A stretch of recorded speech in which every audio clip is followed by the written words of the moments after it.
What if the most feared place in the galaxy isn't a black hole or a dying star, but a planet erased from every map, hidden so well that even the bravest explorers refuse to speak its name?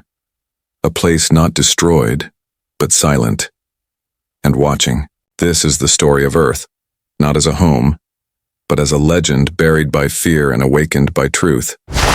If you're new here, don't forget to subscribe to the channel and show some love with a thumbs up by liking the video. Now, let's jump into the story.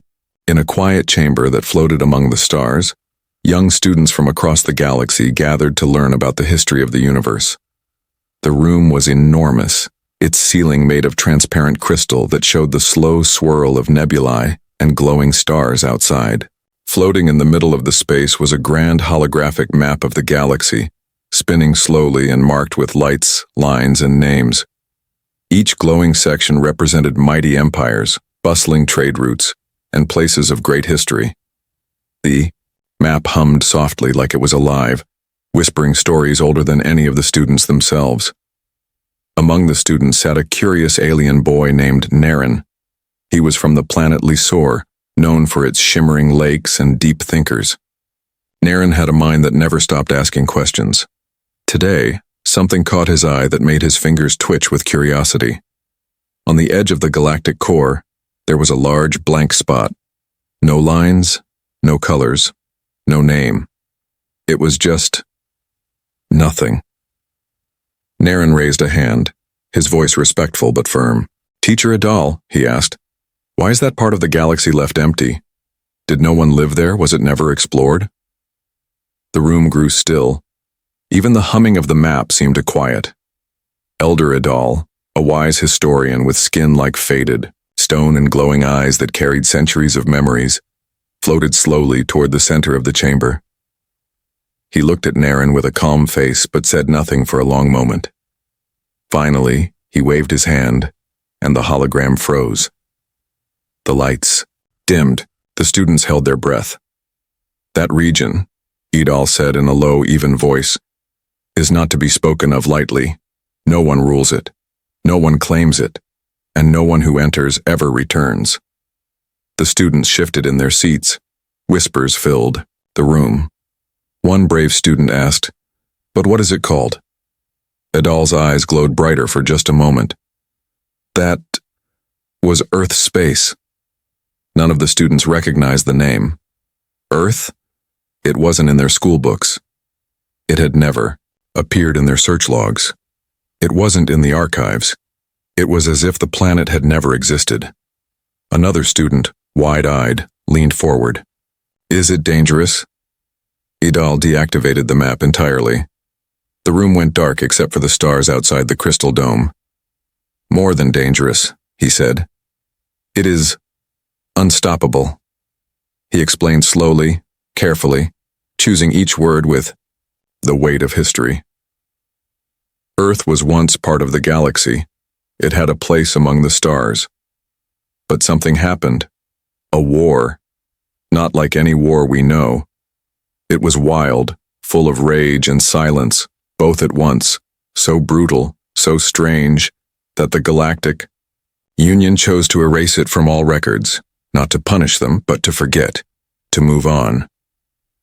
The silence that followed was heavier than space itself. The students looked at one another, unsure what to believe. Was it a warning? A myth? A lesson? That night, long after the class had ended, Naren couldn't stop thinking about it. He snuck into the Academy's restricted archives, his heart pounding with every step. Using an old access code his uncle once gave him, he connected to a backup server hidden deep in the Academy's systems. Most of the data was locked or scrambled. But then, a flicker, a forgotten file. It was a personal journal entry from a long-lost explorer named Sarvan. Naren opened it.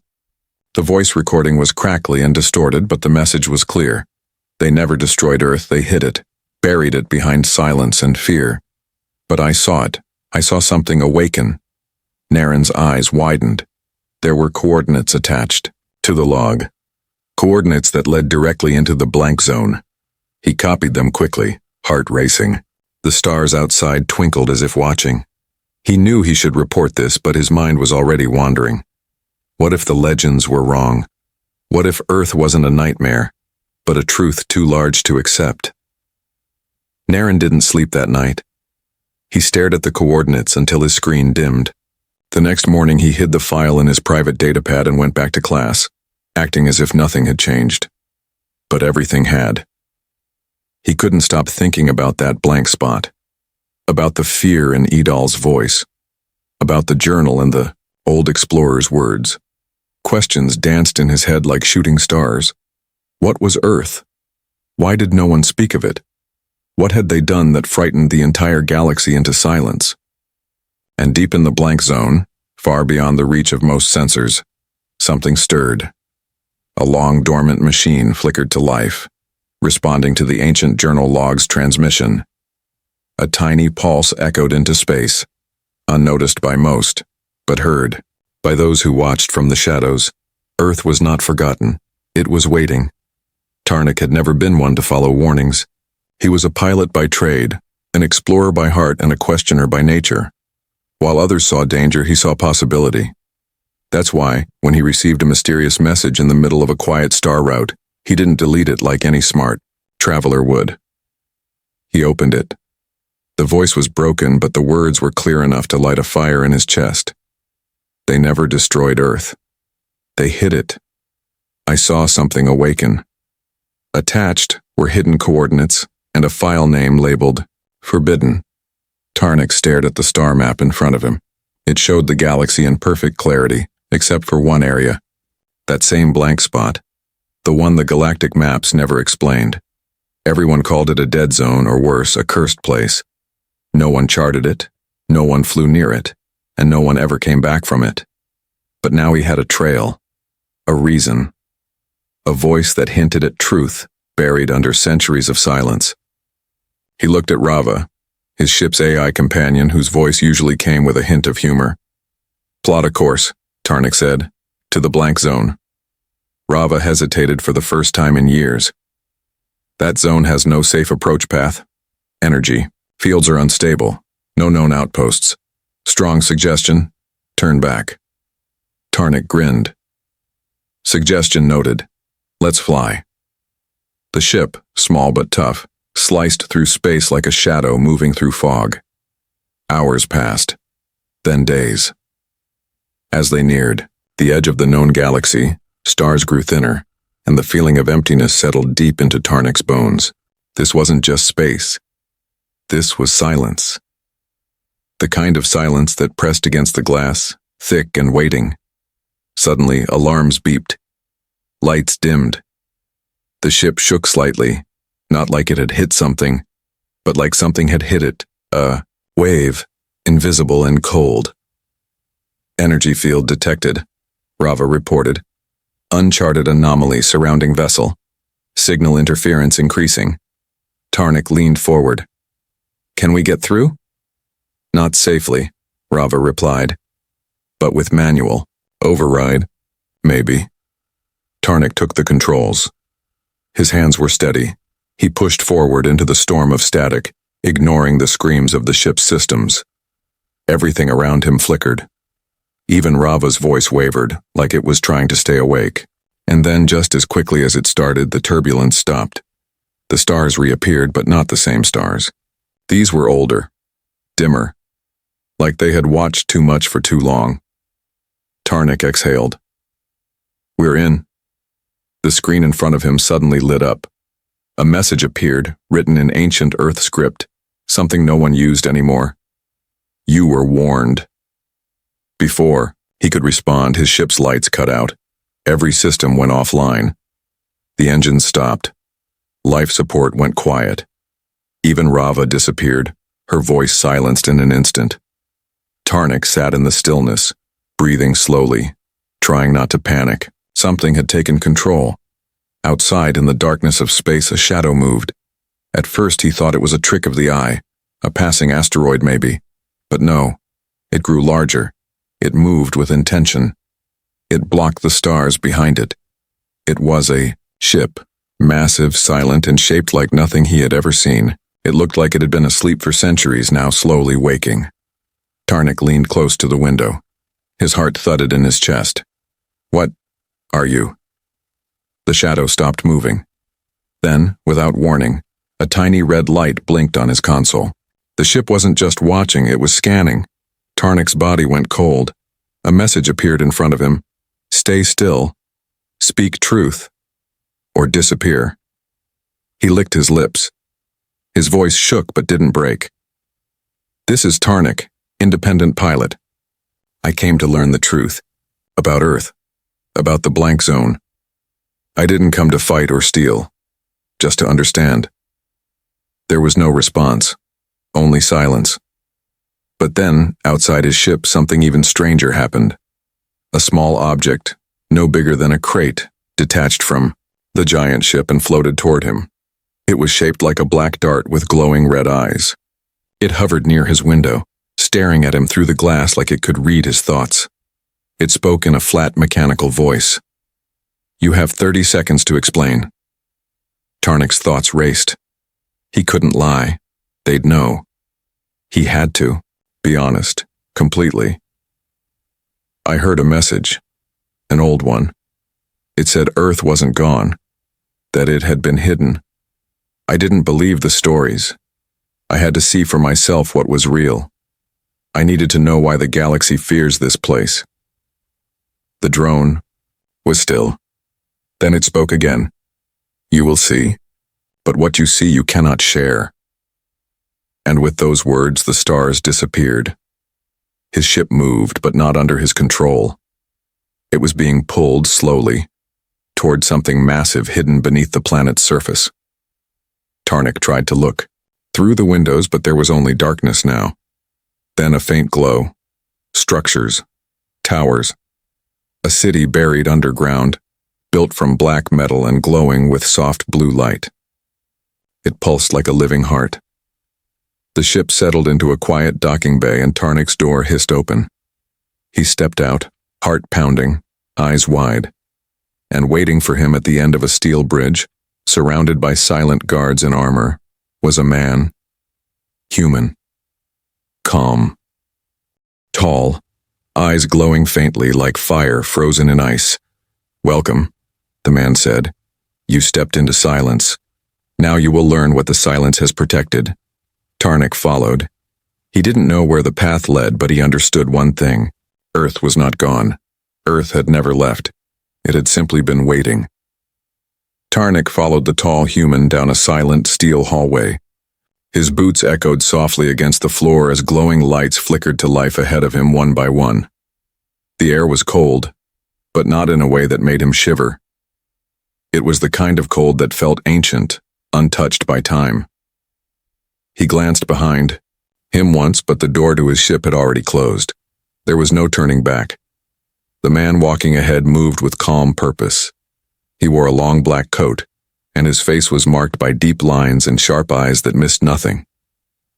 My name is Commander Vale, he said without looking back.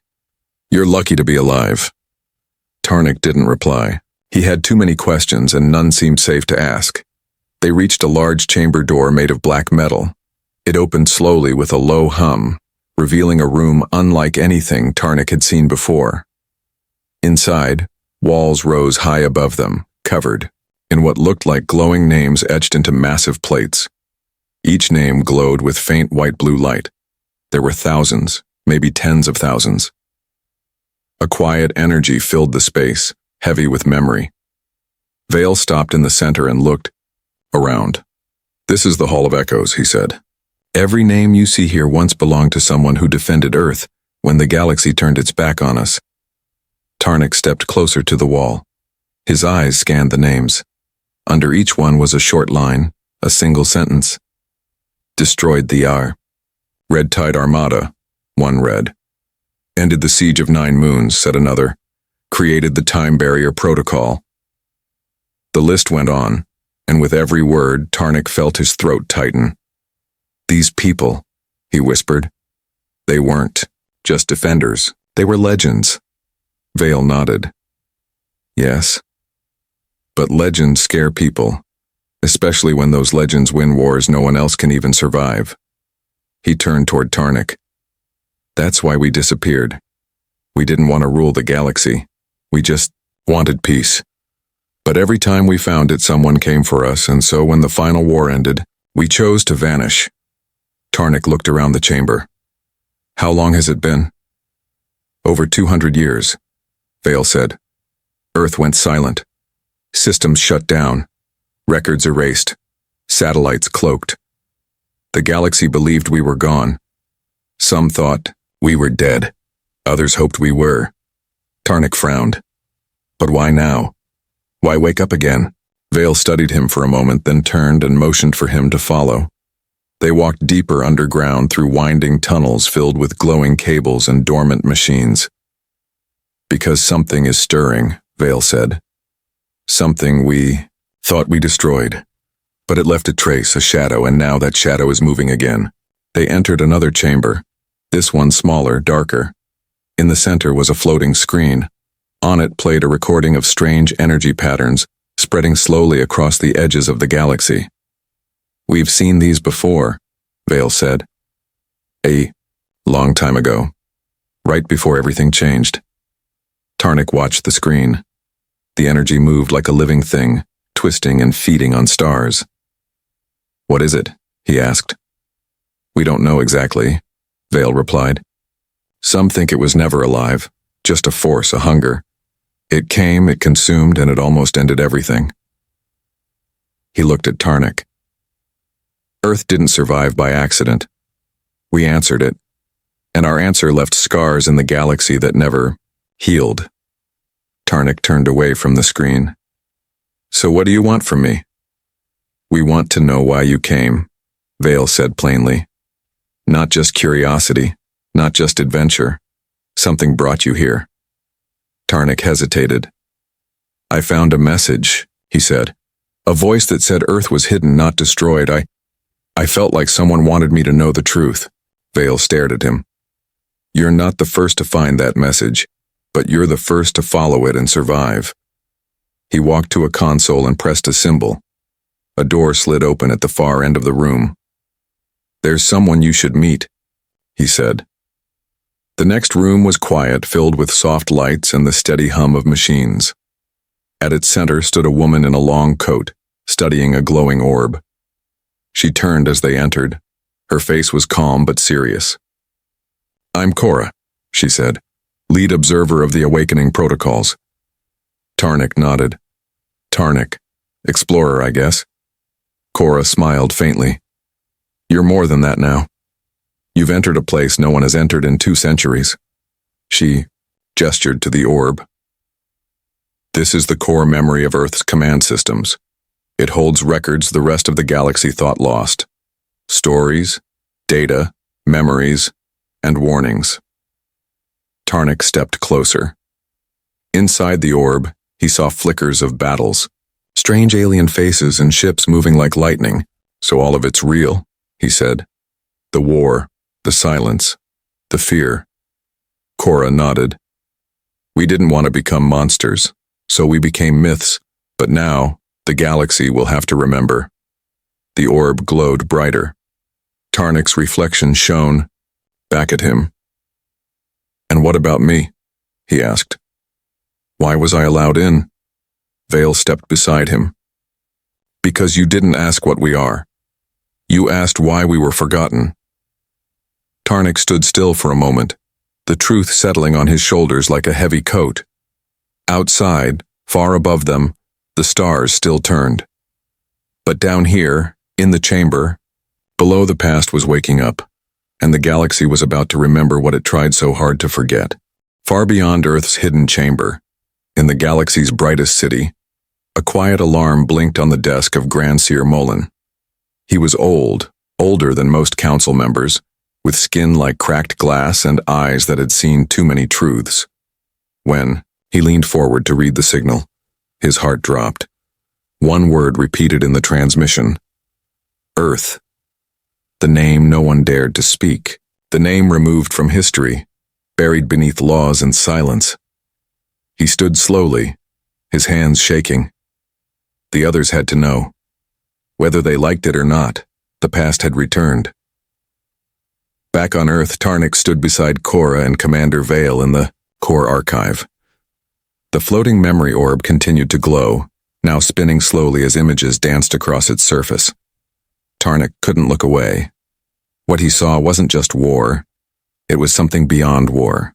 It was survival, fury, and sorrow all tangled together. He saw planets turn to dust. He saw humans fighting against creatures that looked like walking shadows. And he saw Earth's final answer, machines awakening, skies burning with light, and silence falling over the stars. Cora spoke softly. This was the war that erased us, not because we lost, but because we won in a way no one could accept. Tarnik turned to her. You said something was coming back. What do you mean? Commander Vale stepped forward and pointed to a star, map projected on the wall. A pulsing darkness crept along the outer rim, eating light wherever it moved. This was the enemy, Vale said. Not a species, not an army, a force. It wasn't alive the way we understand life. It consumed thought, memory, even time. It didn't want to rule. It wanted nothing left behind. Tarnik stared at the map, his mouth dry. But Earth stopped it.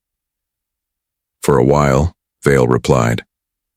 We did things we never wanted to do. Built weapons no one should ever build. Became something different, something terrifying. And when the war ended, we knew what would come next. Fear. So we chose to vanish. Let the galaxy forget us. Tarnik's voice shook. And now it's returning. Cora nodded. The signals are the same. The patterns. The silence spreading through systems. Some outer colonies have already gone dark.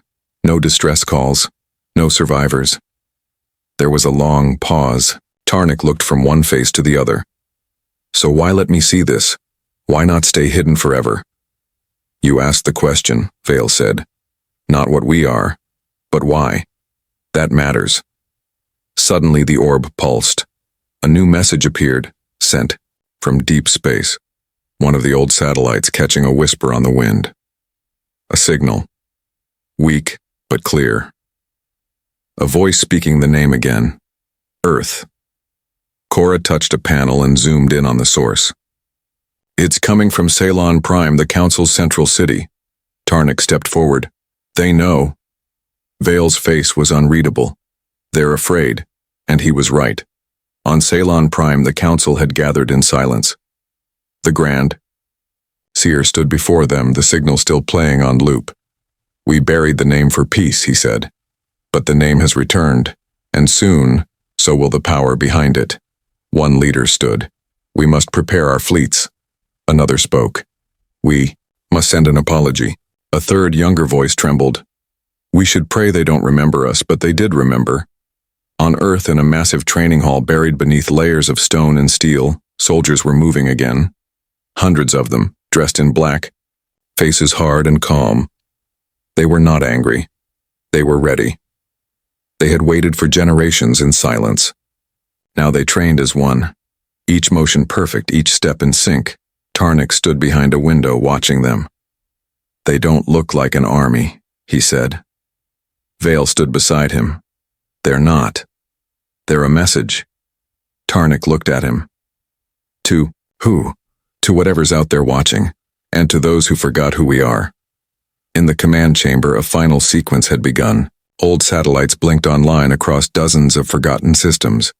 Defense towers unfolded from mountains long thought to be dead. And at the heart of it all, the AI that had once controlled Earth's war response, codenamed Ashen, opened its eyes. Ashen spoke only once. Signal received. Defensive measures authorized. Protocol echo is live. Tarnik turned toward Cora and Vale. What happens now? Cora touched the orb again, and a hidden door opened. Beyond it lay a bridge, glowing, with soft lights leading into a circular room that looked like a council hall. But it wasn't built for government. It was built for truth. At the center stood a pedestal, and on it a sphere of memory, pure, untouched, and waiting. You will speak, Vale said. Me? Tarnik asked, stunned. You're not human, Cora said. But you saw what we hid. You weren't forced. You chose to come. You'll be our voice to the stars. Tarnik stepped forward. His mind raced, but something in his chest settled. The stars had ignored the truth for too long. It was time to remind them, not with fear but with memory. He stood before the sphere. Outside, across the galaxy, lights were blinking. Systems waking. History calling. Tarnik spoke. You erased Earth because you feared what it became. But Earth was never your enemy. It was your warning and your protector. You can't bury truth forever. It always finds a way back. The chamber went silent. The stars listened. The memory was awake again. And this time, no one would forget.